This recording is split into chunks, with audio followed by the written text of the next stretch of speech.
Well, everyone, iOS 15.5 is about to come out officially probably next week. So we're going to be having a big week next week when a lot of these iPhones are going to be, getting this next version of software. Now, I'm going to tell you the last few versions of iOS have been pretty good on a lot of my devices. On my iPhone XR specifically, iOS 15 hasn't really been that good, to be honest, even after a factory data reset, which is very crazy. But iOS 15.5, in my opinion, is actually a pretty good update overall, and I think it's actually a pretty awesome update.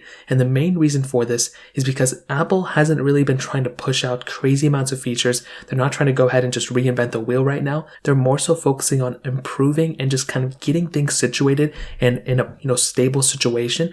That way, when iOS 16 comes out, people can stay on iOS 15 and have a pretty stable version of software. Now, I've been installing iOS 15, all the betas on all my devices. I just recently installed iOS 15.5 on my iPhone XS, and I'm going to tell you right now, very smooth experience. It's pretty much the same thing I was getting on 15.4.1, so there's really not too many changes there. But the main reason why I like Apple taking this approach of not adding crazy big updates like they did with iOS 15.4, which I love when they add a lot of features too, but when we are so close to that next iteration of software coming out, when we are so close to iOS 16 officially coming out in a beta form, we don't really want to have an unstable beta, and we especially don't want to have an unstable official release. So by Apple going through and giving us beta after beta on iOS 15.5, which, has some pros and cons, I feel like they should have just released it because there's going to be issues no matter what on all these other devices. So they should have released it and allowed us to have like an iOS 15.5.2 or 15.5.3 by now. But regardless,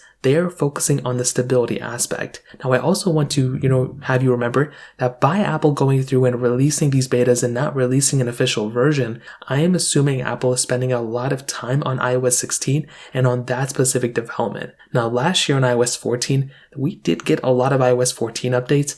iOS 15 officially came out after, and I liked iOS 14 a lot, and then 15 was a very big letdown, and I don't think Apple's going to be letting us down with iOS 16. I truly do think by them giving us very few iOS 15 updates, they are really focusing in on iOS 16, and they are trying to get that update up and running. And I will also say, iOS 15.5, maybe it'll get a few updates here and there. This is probably going to be that last major release for the iPhone 6s, 6s Plus, and iPhone SE. I don't think the iPhone 7s are going to be unsupported. So with the iPhone 6s, 6s Plus, and iPhone SE, these are going to be at a pretty decent ending point. So I would hate to be in a position where the 6s would have a very unstable version of software, something like the iPhone 4s, to be honest, or even the iPhone 4. By these iPhones, the iPhone 6s, Apple knows a lot of people probably still own these devices, so they are going to be in a good situation if they just continue to give us a stable version of software like they're doing now. That way, when iOS 16 comes out, at least people won't be extremely upset by having, iOS 15.5 on their iPhone 6s. So I would love to hear your opinion on this. Let me know in the comment section below.